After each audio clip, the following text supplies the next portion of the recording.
Hey, listeners, a word of warning. Some of the audio in this episode is not great. If you're someone that's bothered by bad audio, maybe skip this episode, go on to a different one. There's plenty of great episodes with lovely, crisp audio like this. But if you're not bothered, then it's a great episode, soft science fiction, something very close to my heart. Enjoy, and we will see you on the other side. Welcome to Prose and Cons, a podcast by writers for writers, brought to you by Precipice Fiction. Precipice Fiction would like to acknowledge the people of the Eora and Durag nations as the original custodians and storytellers of the land this podcast was created on. Welcome to Prose and Cons, the Precipice Fiction podcast, the podcast where we talk about fiction, genre, writing, all of the above. I'm Paddy Boylan, hosting for today. Joining me this week are Ali Burnham. Hello. James Healy. Hello. And Alex Eldridge. Howdy. Today we're going to be continuing our explorations of genre. I'm going to be tackling soft science fiction. Before we get into that, let's go around. What have you guys been watching, reading, consuming lately, Ali? I've finally given Our Flag Means Death a go. I'm only 2 episodes in. Thanks. It was something That's the pirate show, right? Yes, it's Taika's new gay pirate romp comedy. Oh, it's a gay pirate romp. Yes. Okay.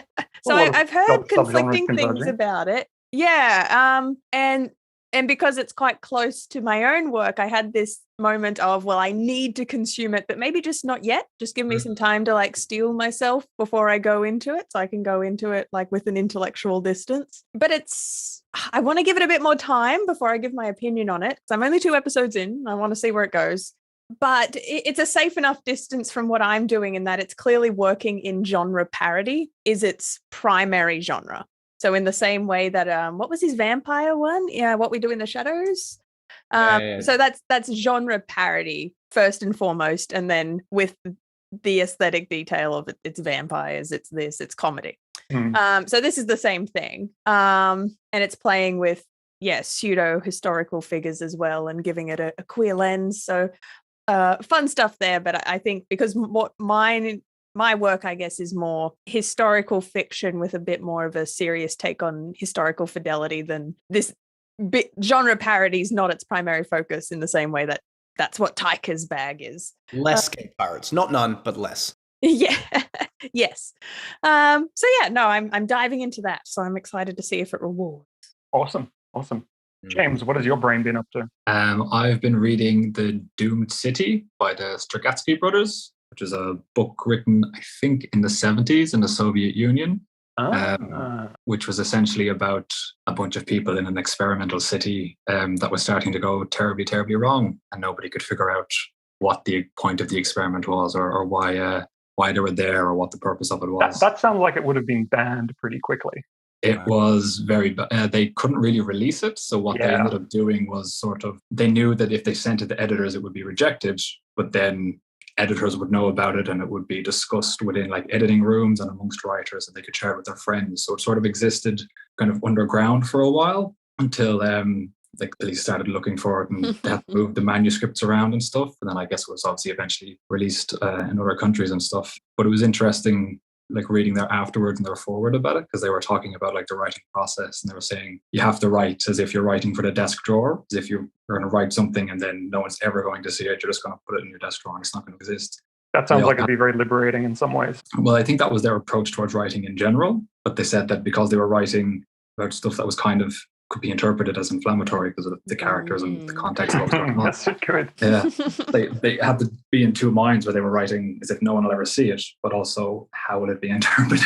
And how would it affect, if an editor allowed something to go through and then it was printed and stuff. So an interesting writing process. And I think they were trying to capture that feeling that had become prevalent within the Soviet Union at the time, which was that they had been doing communism for a while and still waiting for communism to arrive. And people were kind of starting to ask, when are we going to get there? And this sort of feeling of what's happening. So this isn't real communism. No, that's not real communism. Real communism's still coming. Yeah. On that, I think forbidden fiction and forbidden books might be a really interesting topic for us to dive into sometime. Yeah. Even America has its history, I think, of forbidden books. Definitely. Yeah. Alex, what have you been up to? Reading, writing? Consuming. I've been writing I was very sick last week, which is unusual for me because I don't often get sick. Although I have been sick 3 times this year, so maybe that's a lie. This is the start of the downhill trend.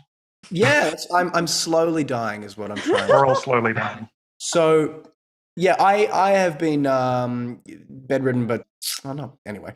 I wrote the second part of like it's like a diary entry thing about this old guy who's an encyclopedia salesman. He goes to a guy's house and like is like, hey, do you want us encyclopedias? And the guy's like, no, but let me tell you a story.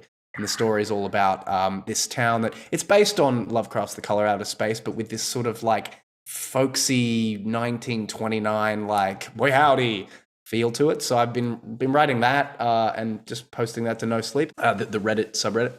So that's been getting some traction. If anyone's interested in that, shameless plug. The Eldritch Horror on Reddit, you can look that up. I've been doing that, and then also watching Centaur World, which is a musical. It's like the bits that I liked conceptually about Adventure Time with a bit more narrative structure. Interesting. Mm-hmm. And the music is great. I just, for anyone who's just wants to dive into it and be like, what's just a fun episode to look at? Look at the one with the cats. I forget what it's called, but it's an episode with cats. There you go. And it's fabulous. You heard it here first. What was it? Centaur World? Centaur? Centaur. It's Centaur World. For some World. reason they pronounce it Centaur. It's like there's a U there, dude. Like, when you don't say Taurus. Like They know what they're doing. They say Centaur World. So Well, I feel like Adventure Time was a long string of in-jokes, so this is probably continuing that trend, right? yeah, well, I mean, it has to start from the ground up, but yeah, for sure. There's a lot of it's definitely updated. Like there's I mean, that whole thing is basically RuPaul's Drag Race, like redone with cats. There's a himbo. There's just a bunch of tropes there. It's great. I can't really say much more about it without just ruining the whole premise. So just go watch it. It's real fun. Real fun. Nice. And I've been reading Moby Dick and Dawn House. I'm actually making my way through. Dawn House is Alex Eldridge right here, our very own last full-length work. It is on its first draft. Is that right, Alex? That is. Look, technically it's the second pass through, but it's the first draft that I've released to anyone to see. Mm-hmm. So I'm at the moment. And James has done the same thing. We're beta readers, which is basically we're reading over the first draft. We're the first pair of non-Alex eyeballs that have seen it. We're leaving our feedback and what we think and giving our first reactions for it to then be worked into later versions of the draft. And so far, so good. I'm really enjoying it. Can I say, since James is the first one, the first draft that I've got back, the first beta read, it is spectacularly helpful. I actually feel bad that I have not paid him now, and if I do it in the future, I will definitely pay him because it is Don't say that. Now you're committed to it. Now James is going to expect. No, 100%. I'm recording. This is on the internet now. It's fun. I can edit it. That soundbite. No, but he's done a really, really amazing job. Patty, I'm sure you'll do something equivalent in terms of what you're thinking. I've left a lot of notes. It's given me a really good scaffold to be like, there's a bunch of things that aren't working in this for me, and it's really annoying me, but I can't piece them out myself. And then James comes in and goes, well, this is a sacred space, and like this is why this happens, and really that should happen like that. And I'm like, this is exactly what I was looking for. So kudos, my hat is off, James. This is why we absolutely need outside context. Yeah. Sorry, I spoke over you, James. I was just saying, I'm delighted to hear that they were helpful and that they were concise, because I hadn't given feedback for something that length before, and I was trying to figure out how to structure it so that it would make sense and stuff. No, it was very, very helpful. Thank you. It's a big job, but it's absolutely necessary, I think. And that's one of the advantages of having a writer group is you can have that reliable a group of people who will give feedback with, and then you reciprocate later on. For sure. So today we're going to be talking about soft science fiction. This is a term that I've known, I thought I knew. We'll get to that for a little while. And I was surprised to find out that a lot of people actually weren't familiar with this term. I mean, obviously, even just mentioning science fiction makes a lot of people's eyes glaze over, which I think is a shame, because I think science fiction is actually more accessible than people give it credit for. But soft science fiction. Alex is going to be doing an episode, I believe, soon about hard science fiction. Alex, I'm going to try and step on your toes too much, but it's impossible to talk about one without the other. They are two sides of the same coin, or, as it were, two sides of two separate coins. Let me explain. Going into this, I was absolutely sure I had a really good grasp of definitively what soft science fiction is. It turns out there are two different operating definitions out there. Neither seems more correct than the other. The Wikipedia page gives preference to one over the other, but I think has equal amounts of both. And there are no shortage of very angry people online battling each other on forums over which is the one true definition. But before I get into it, I want to ask you guys what you understand, or maybe you don't understand, what soft science fiction is. James, before today, did you have any understanding of what, like, had you heard the term soft science fiction? No, I had heard the term hard science fiction, which I interpreted as space. And I know that we had kind of batted the words around soft and hard a few times, and whatever definition had been given to me just hadn't sunk in. So in preparation for this, I had also Googled it about an hour ago and got the Wikipedia's definition of soft science fiction. Did you find the same two simultaneous definitions operating together in this weird quantum state? Quite lazy, and I just took the first Wikipedia definition, and I think it summed it up as soft being kind of science fiction based on psychology, political science, or anthropology, kind of the soft sciences. And because I associated more with, like, that's the kind of science fiction I read, and that's the kind of science fiction that I like to write, as opposed to what they described hard science fiction as being astronomy, physics, and biology, which is kind of like just more detailed. I was kind of like, oh, I'm soft science fiction, and I like that definition, and I just went with it. Ali, soft science fiction, what does this mean to you? Yeah, no, that what James just said, I pulled a face because I'm like, I never would have gone that way of thinking. If I was to reach how I always defined the two terms was, say, they have different priorities, different promises of what they're giving their audience. I would have said a soft science fiction cares a little bit less about the laws of the universe and just wants to spend time delivering the really cool what ifs. The what if we could go to another planet and meet different aliens, or what if we had this cool technology, and it just wants to spin the narrative on that premise. It's not actually going to spend too much time interrogating the, oh, wait, that technology doesn't make any sense. While hard science fiction, I would have interpreted, had slightly different priorities, where it was going to prioritize the rules of the universe and be like, this is a really cool scientific fact or a scientific principle. Let's extrapolate what happens. Let's just take that to its logical conclusion and kind of let that drive what the narrative would be. So, and a hard science fiction audience might feel betrayed if suddenly the science stopped making sense, like a promise of the genre would be broken. So that's how I always understood the two different terms. And this was actually my understanding as well. That, again, I just thought was the definition up until a few days ago. Alex? Yes. Okay, my understanding of it was fairly cut and dried, actually. I thought that soft science... Okay, I thought first, hard science fiction was science fiction that could conceivably be set in the universe we are in, and you could theoretically see the events of that occurring at some time, let's say in the near future, possibly the late future, but maybe anyway.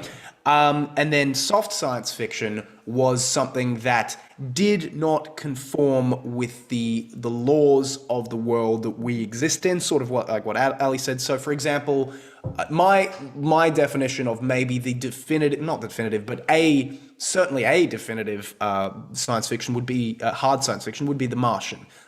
Very much rooted in physics and real world details that we can really focus in on and go, this is how it is in our world, this is how things exist. Now, on the other side of that, potentially a continuum. I think it is definitely a continuum. I don't think it's completely, down the middle. You would have Star Wars. Now, Star Wars, I think of as soft science fiction, primarily because the Force exists, and you cannot extrapolate that into our world. So that's rather than a definition, that's maybe two examples that are on the polar opposites of that spectrum. So I guess that's kind of what I'm looking at. Yeah, it's like what field of study do space wizards fall into? Well, Yeah, it's like, look, I can't draw a line, but I can tell you what's on one side of the line, what's on the other. That's about as far as I can get, I suppose. Can I just jump in and with both of your definitions, Ali and Alex? Did the hard science fiction stories then, would they primarily focus on the science, whereas the soft ones might focus more on the characters or the emotions of the characters or the interrelationships and stuff like that? That's a good question. I think blanket, maybe, yes. But I feel like something like Star Trek wants to have fun with gobbledygook science, in though it's not very hard. It's not hard sci-fi, but it's having fun pretending it's being science. They sure do make up a lot of terms. Yeah. Yeah. So for me, that kind of, it's soft science fiction. Star Trek I would have put in the soft science fiction box because that's nonsense what they're doing, and that would never have happened. Very tricky. But the genre is still, we're doing science things and it's research and it's fun.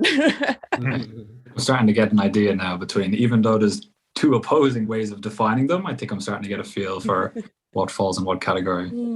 Yeah, and as it turns out, we're all more or less right in that there are two different definitions. James, the one that you were speaking to, the difference in hard and soft sciences, that's a lot more common than I thought, in that I didn't know it existed until recently. A lot of people absolutely want to define it as hard sciences, physics and biology and astronomy, although even biology apparently is I don't Take think that, biologists. That's right. Engineers think that anything that's soft and malleable is a soft science. Whereas soft science fiction wants to deal with political science, psychology, sociology, economics, arguably. By this definition, so if I were to ask you, like, what does Handmaid's Tale fall under? Yeah, there's some stuff about reproduction and there's a virus that sweeps across the world, and that's kind of sciencey stuff, but mostly it's about the society. The science is really just a way to explore humans and human interactions and how society could change with events. And in that sense, I think it actually has a lot of overlap with speculative fiction. Same as 1984. Yeah, there's some, futuristic elements, but really what he wants to talk about is humans on a macro level and a micro level and how they change under extreme sorts of pressures. Yeah, no, that really made me think about how I would define just dystopian or just future projection stories. So I feel like if you had accosted me on the street and asked me, I would have been like, yeah, that's a sci-fi story. But then now that I'm thinking a bit more deeply about it, I'm like, well, what makes it science fiction? Just the fact that it's in the future isn't enough to be like, well, it's not actually talking about science. You're right. It's just future projected ideas of where society's going. So that's really interesting. Yeah. These are all messy and precise terms because, yes, a lot of things are dumped into science fiction as a bucket, even though science really isn't much of a concern. Yeah. So that's one definition, the difference between hard and soft sciences. And the other one is what Ali and Alex, you guys were alluding to, that I thought was the canonical definition. And that is how seriously the work wants to take the science. Let's take... for me, the archetypal hard science fiction writer, Isaac Asimov. Have you guys ever read any Asimov? Yeah. I'm sorry, Patty, to interrupt. I was going to say, based on your definition, the Foundation series, which is one of my favorite science. Yeah. I think you're about to say what I was going to talk about, but please. Yeah. Sorry. Yeah, I was just going to say, and fill it in if you want to. The Foundation series would, by that previous definition, be almost the definitive soft science fiction. Yeah. Yeah. Because of psychohistory, right? Of books, as opposed to, I would have immediately thought of it as hard science fiction. That was my natural thing. So sorry if I stole your thunder there, but I just had to. Like, we're all going to be thinking along the same line. In the Foundation series, although, yeah, it's got spaceships and atomic technology and space colonization and stuff like that, the main focus is this technology called psychohistory. And psychohistory, are you familiar with Asimov at all and the Foundation series? I've read Foundation. Yeah. I loved them, to be even though I've said many times, I don't think Asimov is the best character writer. Oh, no, you're not in it for character or plot or emotion. No. That's not what you're there for. Not at all. You're in it for the big ideas. Yeah. And psychohistory is a fictional technology where you can look at statistical inference and patterns of humanity on a macro scale and sort of find these big sweeping arcs to predict what will happen in history. I can't think of any specific examples, but it's stuff like, if we look at patterns in human history, what are the chances that another dictatorship will arise? What are the chances of another war happening in the next 100 years? What are the chances of this big swing in political extremes into the different direction, which is all soft stuff, right? Political science, et cetera, et cetera, et cetera. And yet, Isaac Asimov considered like one of the grandfathers of hard science fiction. Yeah. Genre gets messy. There's just so much overlap between the two. Soft sci-fi is often, not always, more character focused. And I think that's no matter what definition between hard and soft you take. If it's about politics and characters and sociology, yeah, it's probably more character focused because you can't talk about these things without talking about human beings. Star Wars, for example, is a character melodrama. Something like Heinlein's Starship Troopers, not so much about the characters as it is about the military hardware. I'm sorry, are we talking about the book or the movie, just to be clear? I'm going to say both. I've never actually read the book, but sorry, I didn't mean to call you out. I only know its reputation. I think both, right? I haven't read both. I have obviously seen the movie. I have read a lot of Heinlein stuff, and some of it I like a lot, and some of it I find very dry.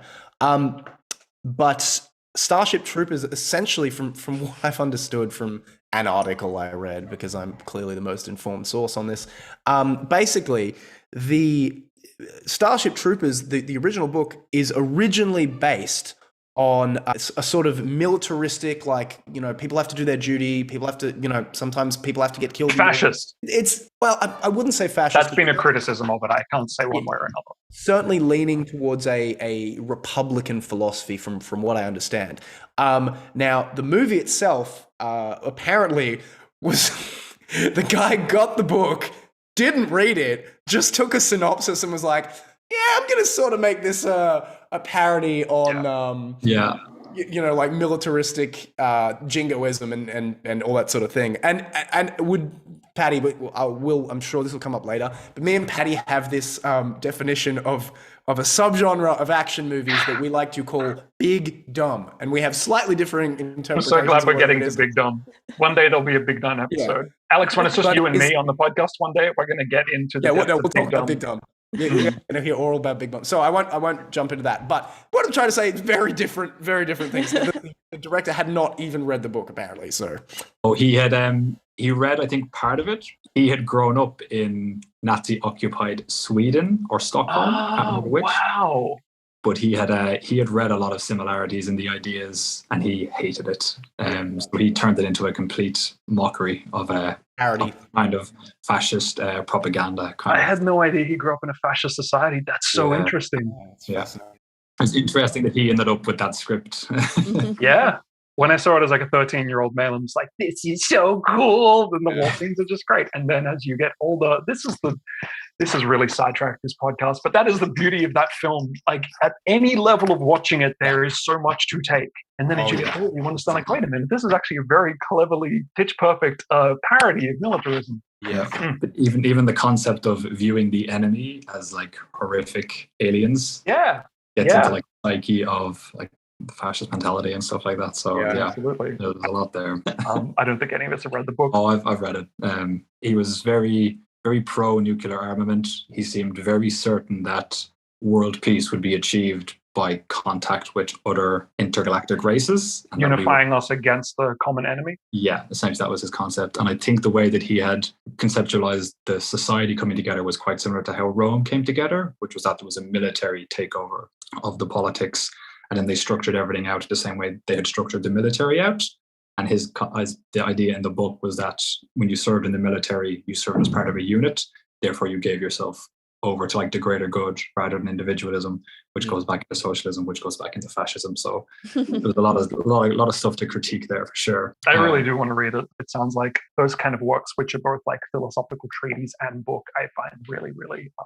We kind of bring you on a bit of a journey to get his point across, and you're kind of like, really good point, but I also just have to take a little step back and kind of think about it in context of other things. But yeah, it is definitely worth reading. Military science fiction, which is a genre, I think no matter what definition of hard and soft you take, it's often hard science fiction because it's dealing with hardware, technological realities, projected technologies, all in the realm of the hard sciences. I want to circle back to what you said, Patty, about the soft sciences, defining it as the sociological stories.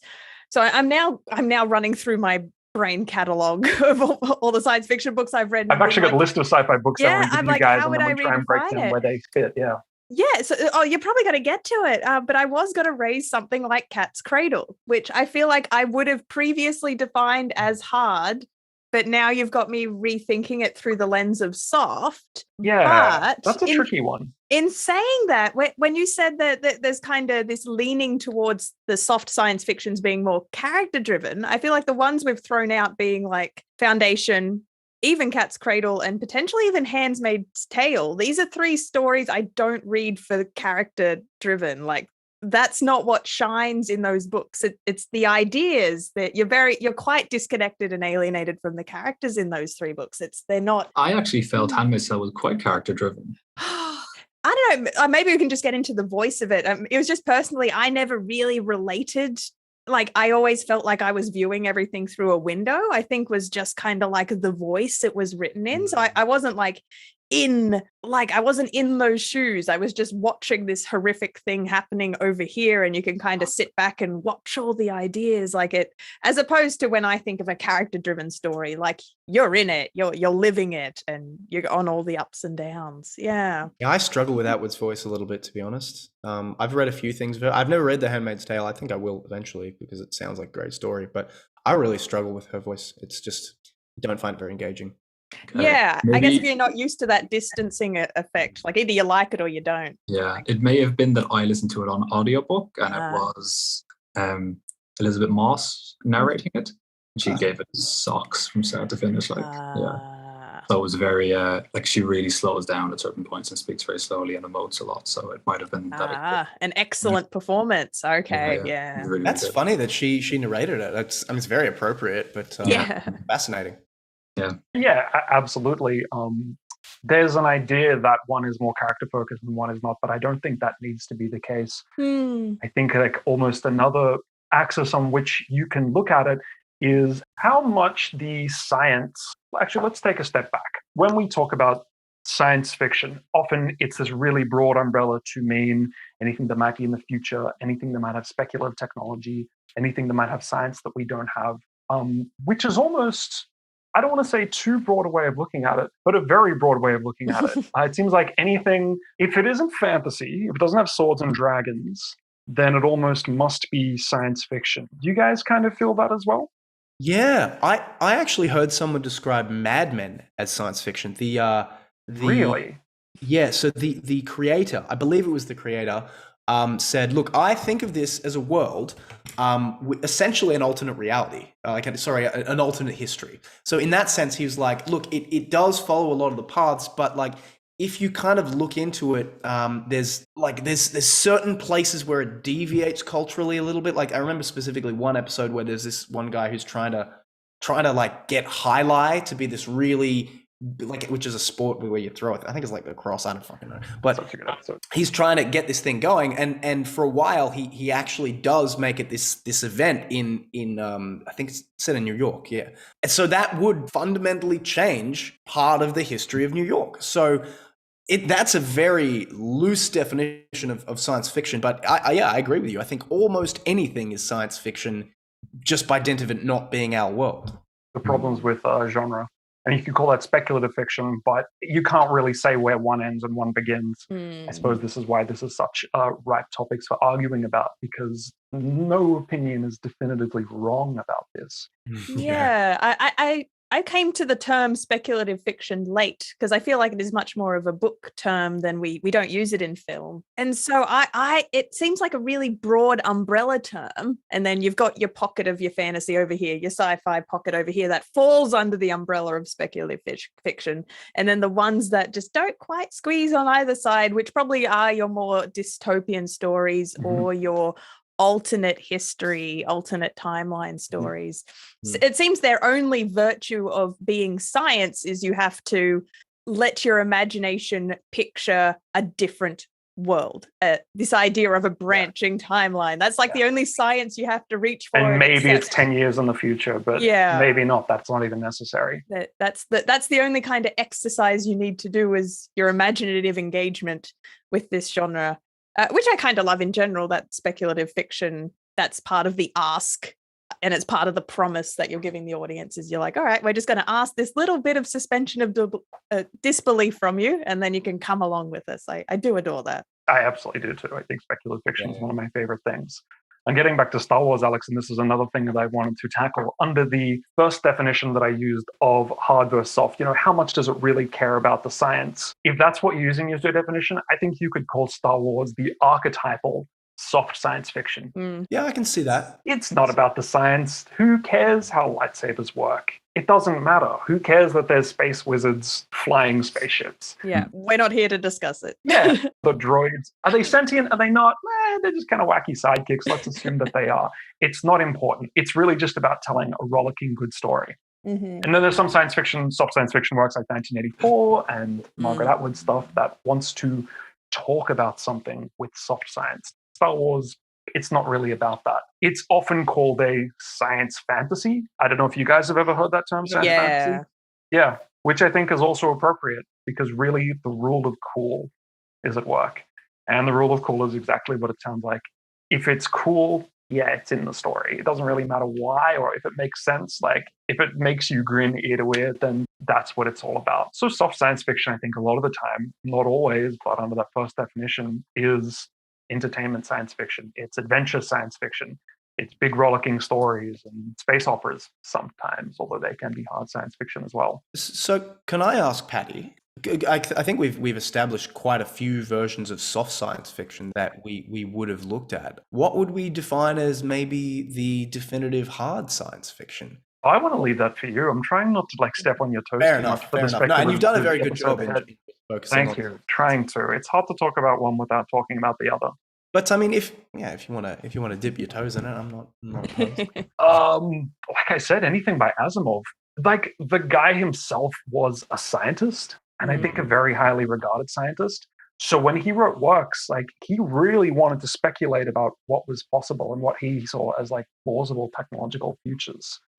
So I think because everything is so grounded, and it's also got those stereotypes of like, it's got kind of bad characters, which is also like a very stereotypically hard science fiction thing.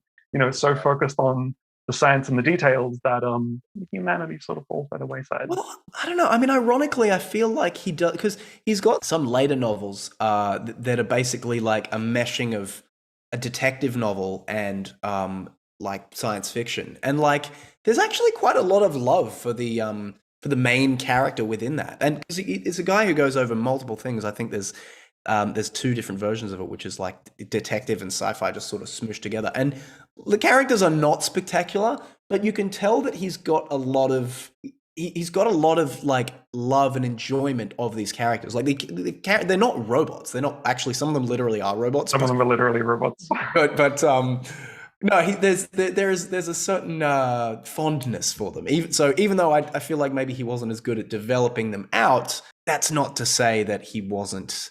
He didn't enjoy the concept of character. Did Asimov do the iRobot series? Yeah. Or was that? Oh yeah, because the first one of those was almost entirely like logic puzzles. Yeah. Just I adored it for that. I absolutely loved it. Yeah. It was. And I think that is super hard sci-fi, right? Yeah, for sure. Yeah. And has anyone read any of the Expanse series? No, but I actually have that on my list here, and apparently that's like very rooted in like the realities of near future space travel, right? Yeah, I actually couldn't get into it because I felt like the prose were quite grating to read, but definitely some of the science and some of the imagery and how things worked made so much sense and felt so real. Seeing where characters are trying to get off a ship that is under fire from another ship and the gravity has gone out. But one character has like broken a limb as a result of this, but he's okay because there's no gravity, so he's not really noticing it. But as soon as they switch the gravity back on, like his broken ribs are gonna enter his mouth and stuff like this. So there's all these like weird little dilemmas that feel so real because your man is actually, he understands it and he's written about it and he's described the ships being completely non-aesthetic, just pure like buildings floating through space. It's all Yeah, and the way that like blood moves in a vacuum and all this stuff seems so on point. But then the characters are really bland, and like the words on the page are just so it's not my kind of read. But I personally have a very high tolerance for that. I'll take some pretty damn bland characters if it comes to. I think you'd love the Expanse then, because it's really, really hard science. Let's save a lot of this for Alex's discussion, I think, because there's so much we can talk about here. And yeah, Alex's episode awaits. There is something I did want to jump in with. It just got me thinking about it when we were talking about how Star Wars occupies kind of almost that middle ground between fantasy and sci-fi. And it made me think about how when sometimes I'm talking to my students, I talk about genre existing almost as two different Venn diagrams that overlap a little bit, in that you'll have your structural genre and then you've got your aesthetic genre. And the idea is that you can happily mix and match and blend these two things. And the idea that each genre that we know has an inherent promise of some structural elements, and it has a promise of some aesthetic. And by aesthetic, I almost mean just the clothes it's wearing, just what it looks like, where it's set. Yeah. Like a detective story set in the Wild West. It's not really a Western, but it's aesthetically a Western. Yeah, exactly. Okay. But Western for me almost sits right in the middle, because there are some structural elements and tropes that if you're writing a Western, you can't ignore. And so what I love about the Western is you can take structural elements of the Western and put different clothes on it. So you can have the sci-fi clothes of the one person who rides into town. And so I love that mix and match. For horror, also kind of exists right in the middle, that there are structural promises of horror. There's also certain clothes your horror must be wearing.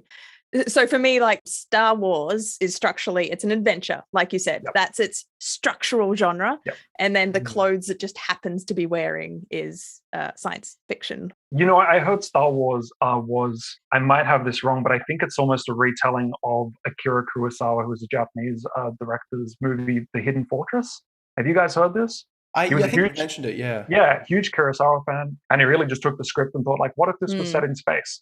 So you can swap out, like, the emperor for like the evil shogun. You can swap out like the dogfights of spaceships for like jousting guys on horseback. Obviously the sword fights of Jedi. You're right. If you just change the costumes, these things become very interchangeable. That sort of reminds me of the concept of cyberpunk, which I'm a huge fan of, and I'm actually going to do the genre or the game. Well, yeah, the genre, which I guess would be. Oh, look, I'm confused about which version we're going for now. So I guess in terms of socio-politically, it would be soft science fiction, I think. But it's very much a sense of that, like if you boil the cyberpunk genre down to its core, and let's assume it is within the soft sci-fi bracket, you've essentially got aesthetics of the hard-boiled detective novel. And then you've got the structure of, I guess, science fiction, because it a lot of the time it does approach these socio-political dystopic, like, and I'm talking classics cyberpunk like William Gibson's Neuromancer, right? Stuff like that. But it's all socio-political stuff that's been arrived at because the technological landscape has created that horrible corporate dystopian society. And also the fun thing is it's taken from the time it's in. Like at the time when William Gibson was writing that, I mean, it was the 80s, and the 80s were kind of a nasty time in some senses. Like going to Reaganism, there was a lot of governmental reduction of welfare programs and things, and people were like thinking, wow, maybe this is where the world is going. Maybe we're getting into this place that is, you know, really, really horrible and really like mechanized and awful. So I really love what Ali said about combining those two elements, because that's for me where the juice is in a lot of what I write. You know, getting like this thing, but it looks like this thing. We should talk about genre mashups as a subject as well. I think that could be really interesting. The weird, horrible hybrids that can be made. The good and the bad. Yeah. So as we're rapidly dwindling on time, I just wanted to read out a few names of works, and we can kind of decide where we think it sits on the soft to hard sci-fi spectrum. God, there really needs to be more solid terms than just soft and hard. Mary Shelley's Frankenstein. Soft, definitely soft. Soft. Because it's lightning. It's just, I'll get up to some lightning and it'll come back to life. But hang on, which are we taking, the sociological or the or our gut feeling? Yeah. Is it soft or hard? Leave this open. Because I guess what she's doing is God. What is the scientific field she's working in? Lightning, electricity. Biology? Yeah. Is it biology? So Biology, maybe yeah. is that a hard or a soft science? Necromancy. What science is that? I was about to say necromancy, but like now we're in fantasy. Yeah. Uh, I feel like since it focuses on the existential Yeah. suffering of Frankenstein's existence, I feel like that's kind of a It's soft- got to be soft across the Yeah. board. which is often a soft science fiction thing. John Carter of Mars, both the movie and the book series. Not familiar. Yeah. I don't know. Okay, it's a space adventure set on Mars. He can just breathe. Doesn't really need to worry about the atmosphere. That sounds softish. Pretty Only soft. in softer now. It's absolutely soft using the definition between like how much do we care about the science. Star Trek, I think we've covered Brave New World by Aldous Huxley. Ooh, definitely Have you soft. guys read that? Definitely, Yeah? yeah. Absolutely. I think Soft. that and 1984 are almost two of a pair, I think. So Yeah, it's kind of social engineering and stuff like that. As alternate timeline would feel soft if in my old definition of it. Yeah. The Stargate franchise. Soft.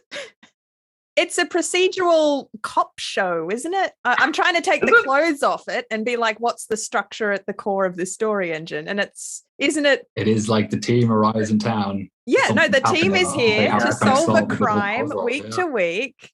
They're the police here to fix everything. That's Yeah, so so good. take the clothes off it. That's its structure. Yeah. what about the movie? Which one? The first one, the one with the kid, the one with the kid, where he's like, Which doesn't hold up, by the way.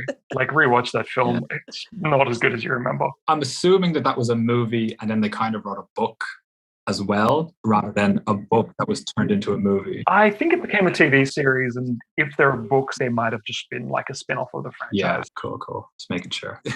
Finally, to cap out Dune. And for me, I think this was one of the harder ones. Dune is so hard. It's on so many different points on so many different spectrums. I thought about it at the start and didn't want to bring it up. I'm going to say Dune is, because, damn. this, but then it's got this. I but feel then I'll it's got say that like the ecology and like the fact that the planet makes sense ecologically. Yeah. But then I don't know if ecology is a hard science or a soft science. I think it's a hard science because it's biology, but I don't know. But he does talk about like the whole ecology, the sandworms, and the complexity of that. Then I would say that lands in a hard science place because one of the Yeah. few films or books where people go to another planet where the planet makes sense as something that can exist. But then there's people with mystic powers Yeah. that can tell the future because they're taking space LSD. My knee-jerk reaction was hard, but like, you know, the space travel exists because everyone's snorting worm poop. And so when you boil it down to that sounds like a pretty soft science. Yeah, actually, the spice does kind of do everything pretty much. I think the moral of the story is genre is very fluid. You can't really define things definitively one thing or another. And there's like 4 different definitions for hard versus soft anyway. Well, this was fun. This was a fun conversation, Yeah, guys. I pretty good. enjoyed this. I love talking about science fiction in all its forms, and I'm looking forward to doing it again when, Alex, you do hard sci-fi. Yeah. Speaking of Alex, I believe you have a reading for us from I was I going to say a soft sci-fi work, but now I don't know anymore. Yeah, I mean, look, I would kind of posit it in the I don't know, in the cyberpunk sort of genre, I guess. So yeah, I guess it's soft. I don't really know. This is just honestly, this conversation is really just confused me. That's how I now knowing feel. less than we did originally. Yeah. So for context, a guy is about to commit a felony. And it's set in a world that's maybe 40 years in the future. I picked this one because it does have a lot of like bleepy bloopy fun technology that we don't know. There's a lot of words that aren't immediately available that you could probably work out if you're familiar with the tropes. But anyway, I'll go from there. Half an hour later, Julian is in Vasily's garage. He likes the click his heels make on the polished concrete as he walks towards the cars. Not the Challenger. Not today. It would be recognized. He needs something subtle. Something that flies under the radar. He scans the cars and clicks his fingers in recognition. A Subaru Vulture. Low to the ground, hover capability almost silent, black. Yes, that would do the trick. As an added bonus, he'll probably pass for a suburban gearhead, as long as he keeps the tint at full gradient. Now the electrode sensors buzz through his temples, humming to life, wiring his blood. The boot up, what a rush. In a couple of minutes, the biosync is making him aware of the whole city map as the GPS system bypasses his prefrontal cortex, hooking straight into his limbic system. He can feel every pulse, every faint tremor of the city like a thrumming, churning dynamo. When a technophile speaks of chrome sync with the machine, the flow state, this must be what he means. The main line of the city's data stream coursing through you like a million silver needles. Of course, as with vision, awareness is narrowed to a very tiny locus, maybe only a street or two radius, but that's what Vasily's here for. The garage door cracks open and he shoots out. The polluted streets of Lower Banksia are wet, the oil slick flashing in a sullen rainbow in the early evening. There is no police presence in the immediate proximity, but Ping's thugs will be hard to detect and far more malicious. He'll have to cross the bridge eventually, but until he gets there, he can hide in the back streets. They won't recognize you at first, but it won't be long. Vasily's voice seems to be coming from everywhere, the missives spiraling down from their feed-linked cranial mass, transmuting themselves into kinetic fractals throughout his body. Kinesthesia. He can taste his friend's fear through the words. It'll be fine, he hears his own voice saying. It sounds cold, almost bored, despite the near sensory overload. Sensors have their own limiting systems, compressors and negators for if the data gets too hot and threatens thriodendrates. If they do, I'll lose them before the Soul Gate. Now he sees it, the whooping red and yellow Valkyries of a police siren. 2 sirens. He cuts a jagged left down the alley. Idols. Somewhere near, like a spooked gazelle, he can feel danger. The cheap plastic chassis of a Shihatsu opera drives by, slow and menacing, like a hunting shark. There you are, he thinks. And you almost found me. Once they pick him, that signal will blip through the city at the speed of 1,000,000 milliseconds, like a wildfire tearing through dry brush. A series of synapses firing through the sense network of Ping's hierarchy. Julian's driving style is inimitable, motile almost to a fault, and will be writ large on the streets as surely as his own signature once he needs to start cutting asphalt. And when they work it out, it will become a one-sided game of capture the flag. Yeah. So as you can see, a lot of technobabble in there, Yeah. almost more than I had realized. But I think this made me realize actually that I think the secret to really good technobabble is you can work out what it is talking about without knowing the term. Mm-hmm. Yeah. And that's quintessential soft sci-fi to me. Just here's the cool word and move on. It's almost like not to be too highfalutin about it, but I think it's almost like poetry in the sense that it's kind of like as long as it sort of sounds good and you're getting the flow of what it means, suggesting something without literally being. Yeah, exactly. Or probably a better analogy is a thing where like the cops are going back and forth about where was the bloodstain? We need to send it to DNA, and there's a whole bunch of things going on, and you don't really know what they're talking about. But it's so engaging. It doesn't matter that you don't know what are the sticks analysis. Kind of like making the jargon sound authentic, like. Yeah, exactly. Yeah. That's what it sounded like. It sounded really snappy. Like I really, really like that. Oh, and Alex, congratulations on Sullen Rainbow.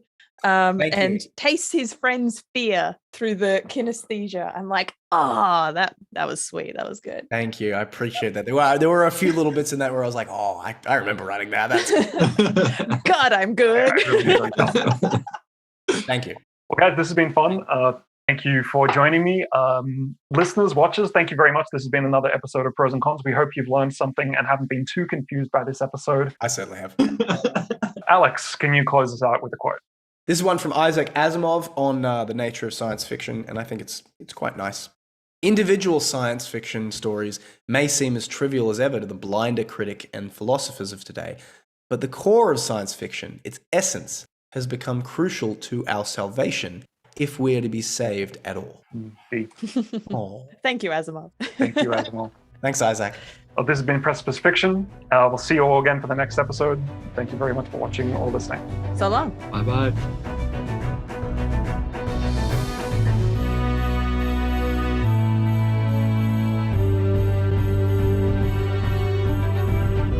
You're listening to Pros and Cons, the Precipice Fiction podcast.